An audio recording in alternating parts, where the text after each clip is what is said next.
Itu sebabnya jangan cuma mulut saudara, dari hati.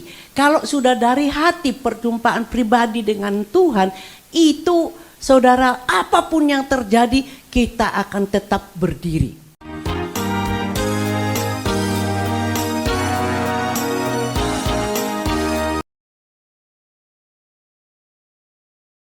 Hari ini kita akan belajar bagaimana kualitas dunia diubah menjadi kualitas kerajaan Allah. Ya, karena kualitas kerajaan Allah lah yang dikehendaki oleh Tuhan. Nah, saya mau cerita sesuatu yang saya dapat di dalam satu cuplikan video. Nah, ceritanya begini saudara. Ada seorang pemulung, ya. Seorang pemulung ini di jalanan, nah lalu kemudian dia mukanya dicorek-coreng gitu, bajunya compang-camping gitu, duduk di jalanan. Nah lalu kemudian ada 3 orang yang lewat, yang 2 itu begitu melihat yang satu itu kalengnya apa yang ada di depan pemulung ini ditendang, terus dipekuk itu sampai beramburan gitu 2 orang ini. Nah lalu kemudian muncul 1 orang yang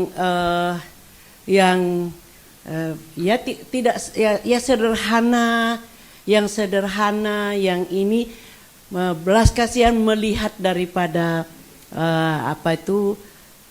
pemulung ini, jadi kalengnya uang koin-koin yang berserakan itu diambilkan kembali lalu dikembalikan ke depan daripada pemulung.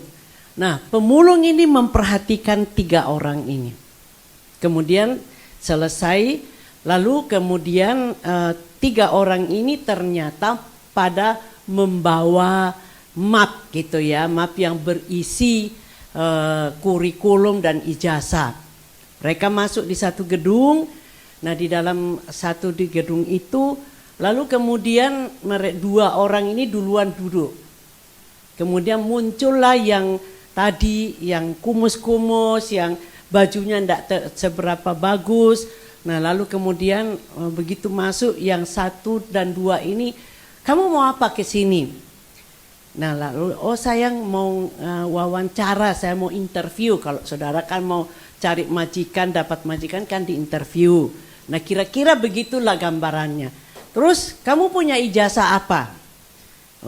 Saya dari desa, saya cuma punya ijazah SMA, saya cuma lulus SMA. Oh kamu enggak diterima, pulang aja, enggak mungkin kamu diterima di sini. Udah pulang. Nah waktu dia buka pintu mau keluar dari tempat itu, dia bertemu dengan seorang bapak. Lalu bapak ini, dek mau kemana? Saya mau ngelamar kerjaan, mau interview. Lah kenapa kamu keluar? Kata mbak, di dalam 2 orang itu saya tidak pantas karena saya orang desa, ijazah saya cuma SMA. Dah masuk katanya. Jadi masuklah kembali orang desa ini yang kumus-kumus itu. Lalu kemudian si bapak ini masuk, mereka nunggu. Nah lalu waktu singkat cerita, waktu dia duduk di dalam, dia sudah beda. Nah lalu kemudian 2 orang ini dipanggil masuk, mereka berdua pasti aku diterima. Itu di luar pasti nggak diterima lah. Aku kan S3, yang satu ternyata S2, S-teler kali ya. Nah, lalu saudara yang kekasih, singkat cerita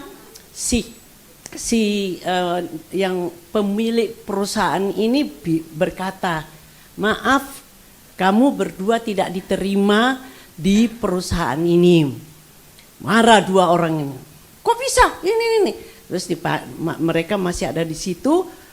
Yang ketiga itu dipanggil, terus kamu mana kurikulum apa semua, terus dilihat namanya video klip ya, diperiksa ya, oke, kamu diterima, mulai besok kamu bekerja. Dua ini ngamuk saudara. Saya kan S3, saya kan S2. Kenapa? Itu dari desa ini kumus-kumus ijazah cuma SMA. Kok bisa diterima? Laku kok enggak diterima? Nah saudara yang kekasih. Ya, saya kalau menonton itu saya minta hikmat Tuhan. Apa di dalam semua ini? Nah lalu kemudian ternyata tadi pemulung itu adalah direktur yang punya perusahaan tadi. Nah lalu kemudian dia berkata kepada dua orang ini, perusahaan ini tidak membutuhkan S1, S3 atau S-teler gitu ya.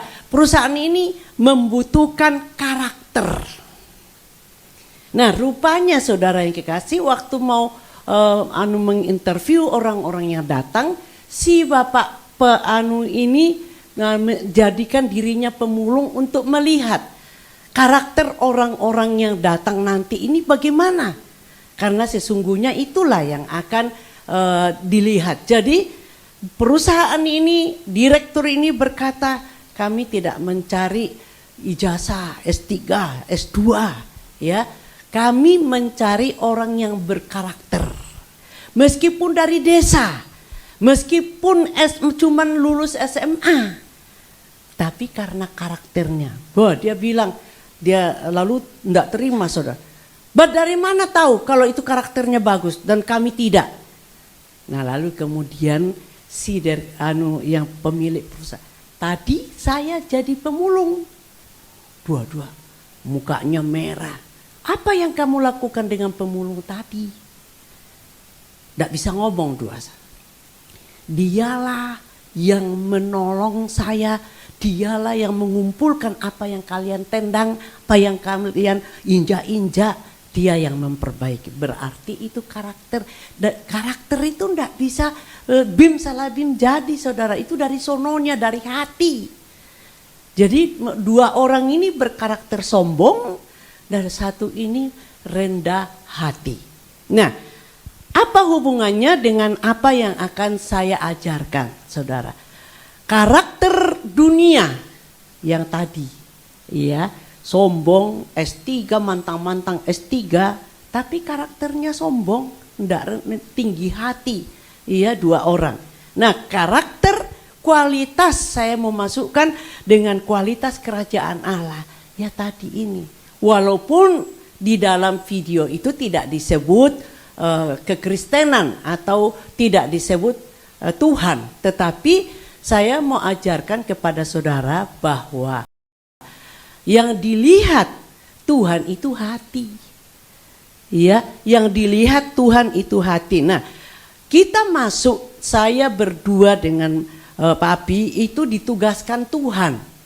Ya, ditugaskan Tuhan, bukan sekedar mengumpulkan 600 orang sekali ibadah misalkan.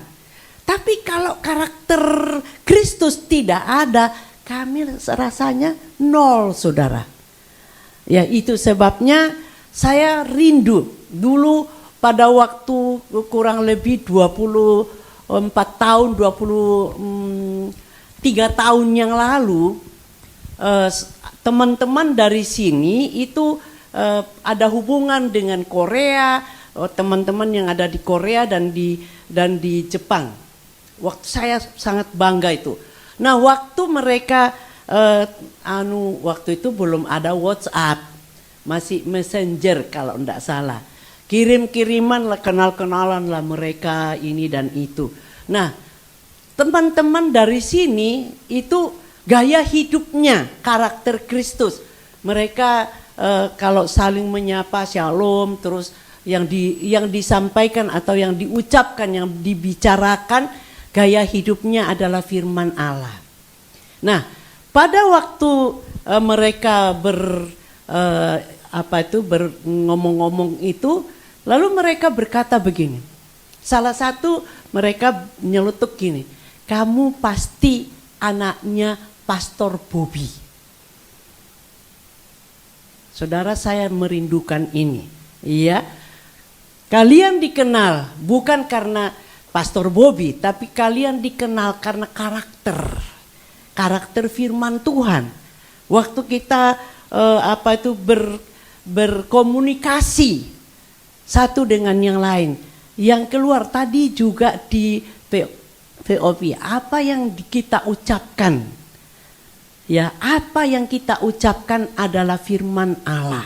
Bukan kita khotbah, tetapi kita tidak buat-buat. Itu keluar dari hati kita karena apa? Seluruh dalam ruangan ini tiap hari baca Alkitab, tiap hari renungkan Alkitab, tiap hari gaya hidupnya melakukan firman. Minyak kok cuma aneh. Nggak ngerasain ya mami, di rumah itu begini dan begitu, nggak ada waktu, nggak ada. Saudara yang kekasih, saya teringat 20, karena saya besok persis tanggal 2 25 tahun di Hong Kong. Tanggal 2 bulan Oktober. Ya. Nah, saya teringat saudara yang kekasih, pada waktu saya baru setahun di sini, saya bertemu ya dengan satu saudaramu yang tadinya ini buah sulung saya. Dia berkata, ibu enggak tahu saya. Ya memang kita kan baru ketemu di gereja ini. Saya ini orang yang begini jahat, begini. Saya salamin. Saya bilang sama dong. Loh, gimana Bu? Ya saya cerita. Saya ini dulu orang yang paling jahat, terutama pada suami. Saudara kan enggak kan, ada orangnya di belakang, saya berani ngakuin. Saya seorang wanita yang tidak tunduk, melanggar firman. Ya, saya tidak tunduk pada suami. Saya melawan suami. Ya, satu orang Surabaya bilang satu kecap diucapkan suami, saya 100 kecap. Jahat kan? Saudara kan enggak, saudara kan baik-baik saja. Ya. Tapi oleh kemurahan Tuhan kembali lagi.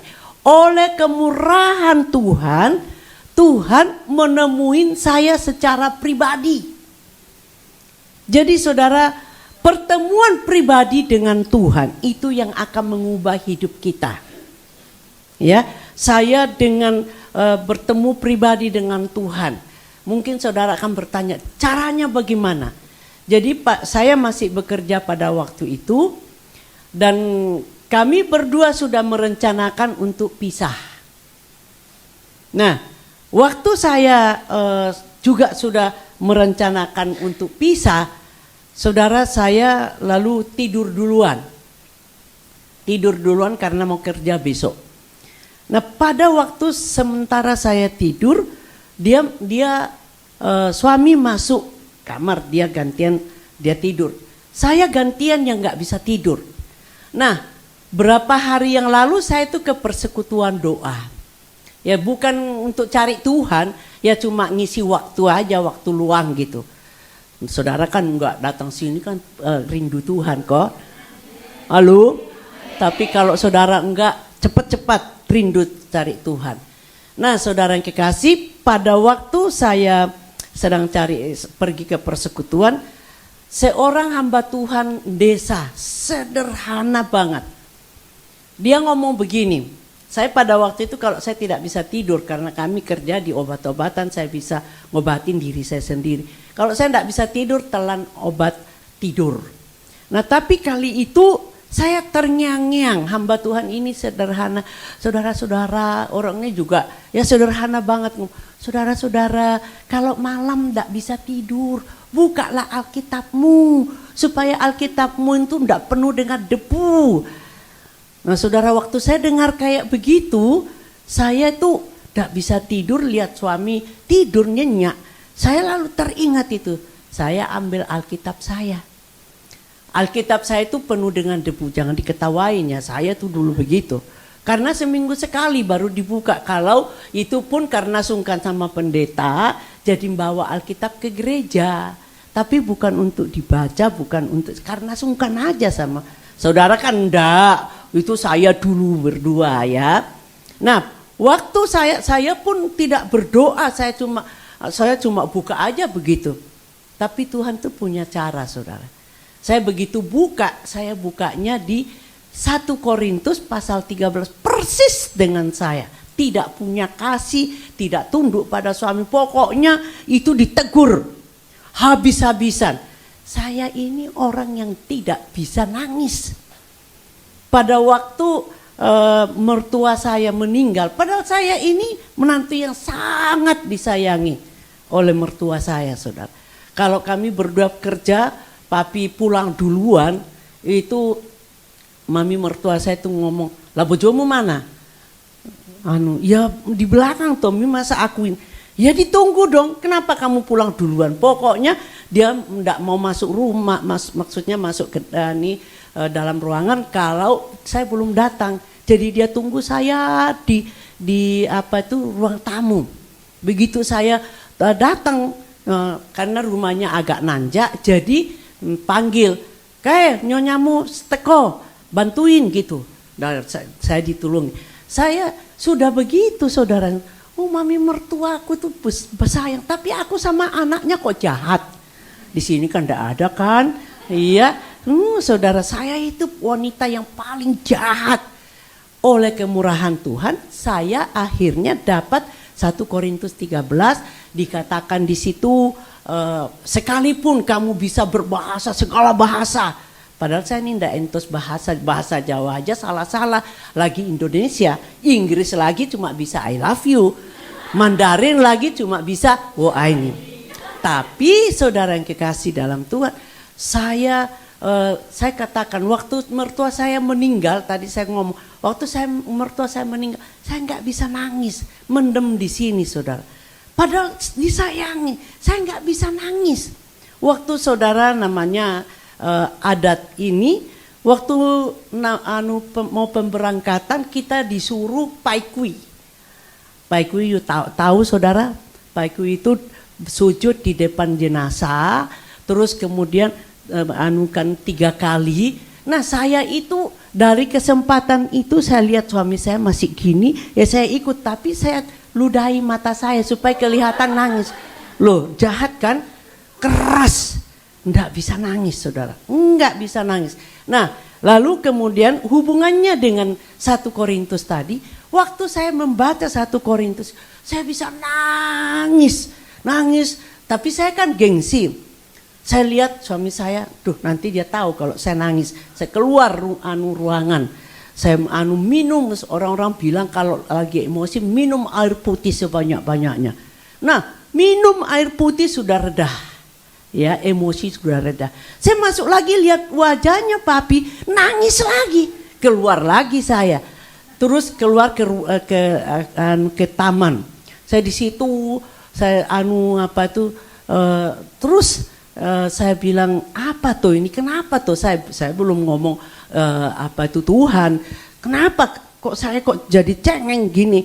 Lalu saudara, saya masuk lagi, saya kan sudah reda emosinya, saya pikir saya emosi, masuk lagi, nangis lagi saudara, nangis. Tapi saya nggak mau keluar suara karena nanti banguni dia.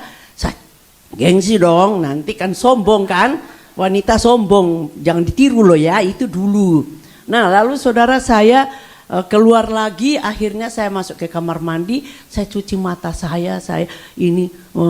puasin hati saya, nangis di kamar mandi, terus ini, saya pikir supaya reda. Sampai masuk lagi tetap nangis, akhirnya saya menyerah, saya berkata begini, baik Tuhan, saya baru ngomong begini, karena 3 kali diatasi secara dunia tidak bisa, saya akhirnya berkata, baik Tuhan.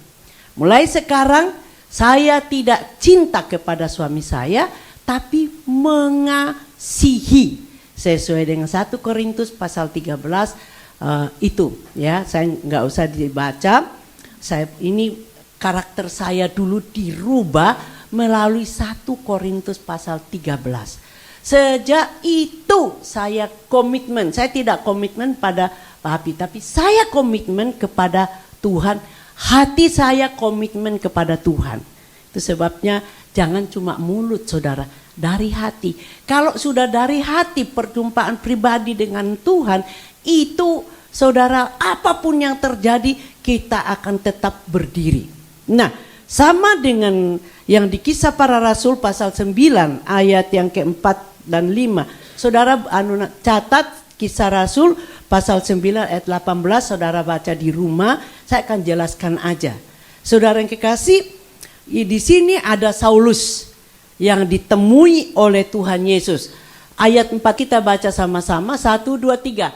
Ia rebah ke tanah dan kedengaranlah olehnya suatu suara yang berkata kepadanya, Saulus, Saulus, mengapakah engkau menganiaya aku? Ayat yang ke-5, 1, 2, 3. Jawab Saulus, siapakah engkau Tuhan? Katanya, akulah Yesus yang kau aniaya itu. Nah, saudara, Saulus ini dapat kuasa dari imam-imam di Yerusalem, mau pergi ke Damsyik untuk menghancurkan orang-orang yang ikut jalan lurus. Waktu itu jalan lurus itu yaitu pengikut Yesus. Nah, saudara yang kekasih, saya mau katakan kepada saudara, kalau ada keluargamu yang tidak suka kamu ikut Tuhan Yesus, asal ikut sungguh-sungguh, gak usah bela Tuhan Yesus. Tuhan Yesus yang akan membela kita. Amin. Tuhan Yesus yang akan membela kita. Nah, apa yang terjadi saudara dalam kejadian itu? Saulus selalu buta dan kemudian saudara dia ditemui oleh Petrus. Nah, lalu kemudian dia didoakan. Nah, saya mau katakan di dalam karakter ini, waktu bertemu dengan pribadi dengan Tuhan, apapun tantangannya ke depan, seperti Saulus dirubah menjadi Paulus. Setelah itu Paulus menghadapi aniaya bermacam-macam. Tapi dia tetap teguh sebab pertemuan pribadi dengan Tuhan. Demikian juga saudara dan saya. Kalau saudara sungguh-sungguh bertemu, bukan ketemu langsung begitu, tapi ketemu firman. Firmannya mengubah seperti saya. Saya ketemu dengan Tuhan bukan wajahnya, tapi firmannya. Firman mengubah hati saya. Sehingga saya apapun yang terjadi, saya ditolak, saya diapakan saja, saya berkata kepada apapun yang terjadi Tuhan, aku tetap mau fokus kepadamu. Ya, minggu lalu ada nyanyi. Itu menjadi rema bagi saya pada waktu saya baru-baru ikut persekutuan di Surabaya. Nah, ada kesaksiannya itu saudara. Jadi saya pergi ikut persekutuan, papi masih belum lahir baru. Nah, saya pun juga masih belum lahir baru. Tapi waktu mendengar nyanyian ini, ya, yaitu kasihku hanya Yesus saja, kasihku hanya Yesus saja, apapun yang terjadi, ku takkan mengingkari.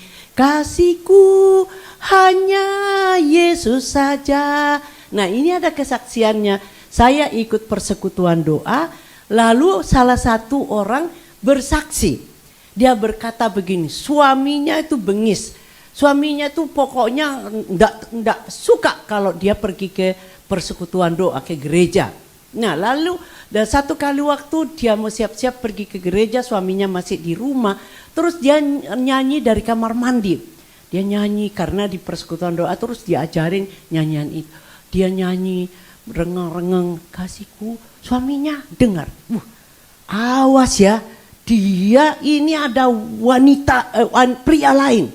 Kok dia ngomong kasihku Yesus saja? Siapa itu? Nah, lalu saudara dia siap-siap juga. Terus ditanya, kamu mau kemana? Mau ke persekutuan doa. Kamu mau ketemu dengan pacarmu ya? Pacar? Di sana hamba-hamba Tuhan, orang-orang yang ini. Dak, kamu pasti. Kamu tadi nyanyi apa? Kamu nyanyi kasihku hanya Yesus saja. Yesus itu siapa? Nah, istrinya saudara tunduk pada suaminya. Dia bilang, ya kalau kamu kalau kamu curiga itu, ayo ikut aku, antar aku ke persekutuan doa supaya kamu bisa tahu itu Yesus siapa yang aku nyanyikan. Karena apapun yang terjadi, aku tidak akan mengingkari Yesus. Karena Yesus itu sudah naik ke atas kayu salib, menyelesaikan dosaku. Dia berkata, sudah selesai. Jadi aku ini miliknya Yesus, aku gak akan mengingkari.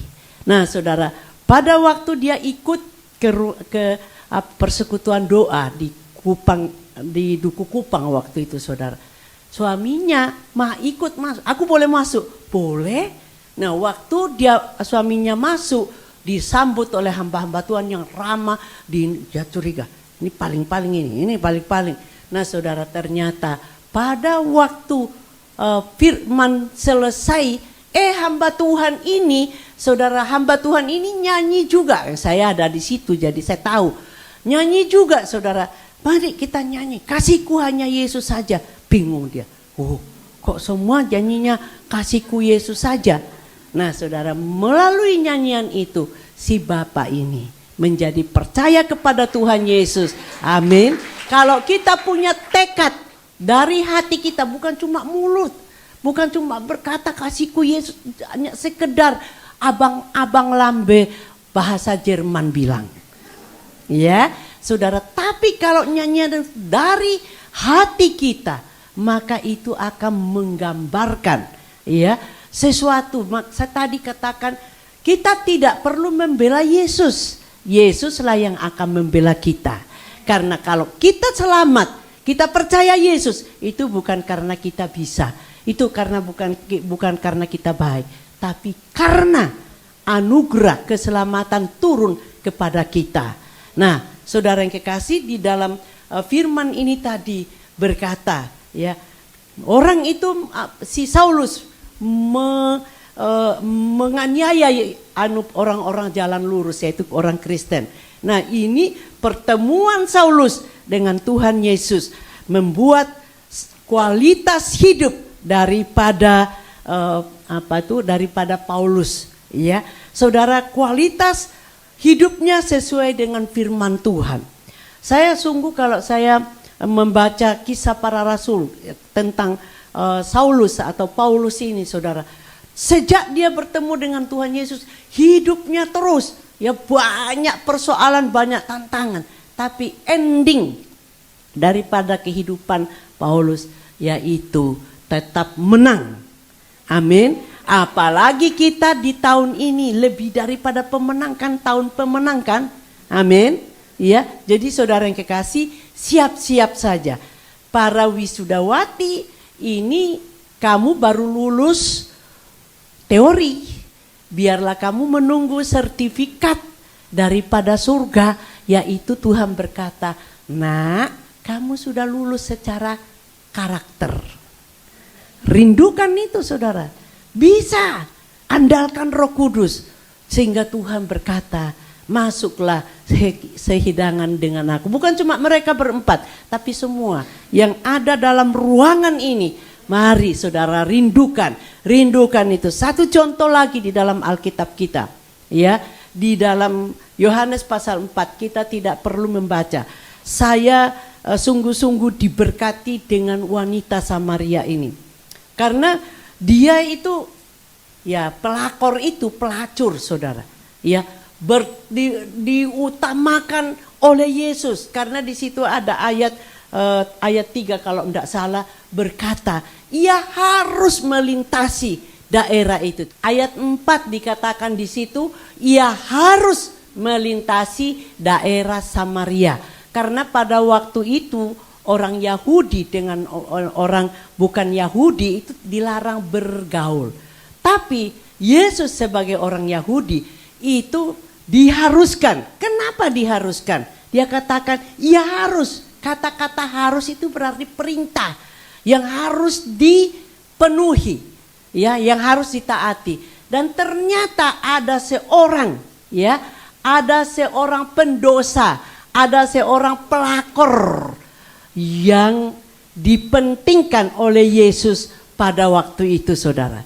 Saat ini kalau saudara berpikir aku ndak berharga, saudara ingat, pelakor aja Tuhan mengharuskan dirinya untuk melanggar pergaulan antara Yahudi dengan orang bukan Yahudi.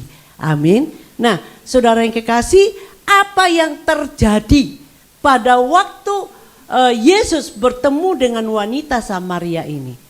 Wanita Samaria ini menjadi penginjil yang luar biasa. Amin. Nah, bagaimana dengan saudara dan saya? Adakah kerinduanmu supaya semua orang desamu melihat Yesus melalui tingkah laku kita, melalui gaya hidup saudara dan saya? Wanita Samaria ini begitu bertemu dengan Tuhan Yesus, tidak dihakimi oleh Tuhan Yesus. Dia cuma dipancing, pergi panggil suamimu. Dia berkata, aku gak punya suami. Lalu saudara, Tuhan, benar, yang ada padamu sekarang bukan suamimu. Ya, dia enggak ngomong, lu dasar pelakor, lu dasar pelacur. Enggak, saudara. Cuma di ngomong pergi panggil. Dan apa yang terjadi? Hasil daripada pertemuan dia dengan Tuhan Yesus. Itu satu perikop, saudara, di situ dikatakan semua orang desanya menjadi percaya kepada Yesus. Lalu mereka berkata, kami percaya bukan karena engkau berkata, tetapi kami sendiri sudah bertemu dengan Yesus Kristus. Tepuk tangan untuk Tuhan Yesus. Mari mulai berdoa, saudara. Jadikan aku wanita itu untuk menjadi terang, menjadi garam di desa-desaku.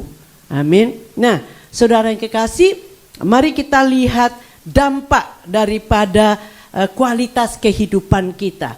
Dampak daripada kualitas kehidupan kita ini menyadari karena sudah hidup dalam doa, pujian, penyembahan dan membaca Alkitab setiap hari, maka kita akan mengetahui Efesus pasal 2 ayat 10. Ini harus kita tahu, saudara. Efesus pasal 2 ayat 10.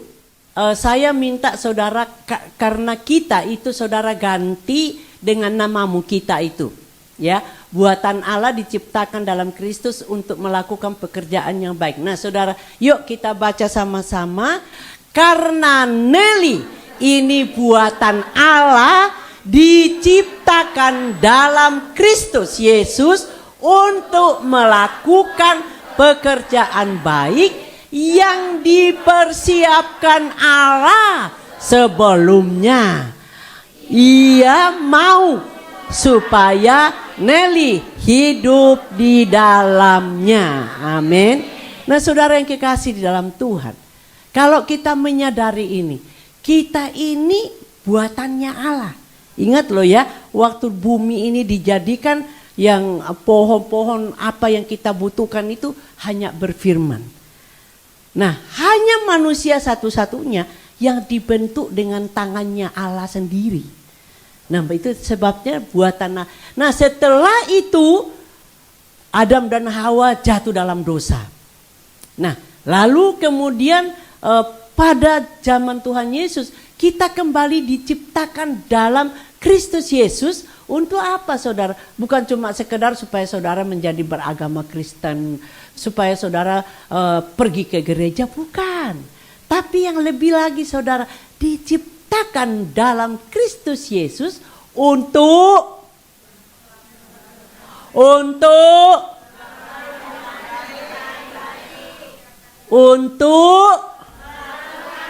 yang semangat dong, pekerjaan yang baik, dapat majikan yang baik aja semangat. Ini saudara, ya, yuk yang semangat untuk lagi. Amin. Pekerjaan yang baik itu adalah apa? Iya, kita menjadi garam, kita menjadi terang di rumah majikan masing-masing. Kita bisa berkata, tatai Yesu oile. Itu pekerjaan baik. Nah, lalu kemudian yang dipersiapkan. Jadi saudara, sebelum ada dalam gereja ini, sebelum lahir di kandung ibumu, saudara, pekerjaan yang baik yang disiapkan oleh Tuhan. Itu sebabnya saudara di kampung mungkin tidak berani, dikirimlah Tuhan ke Hong Kong.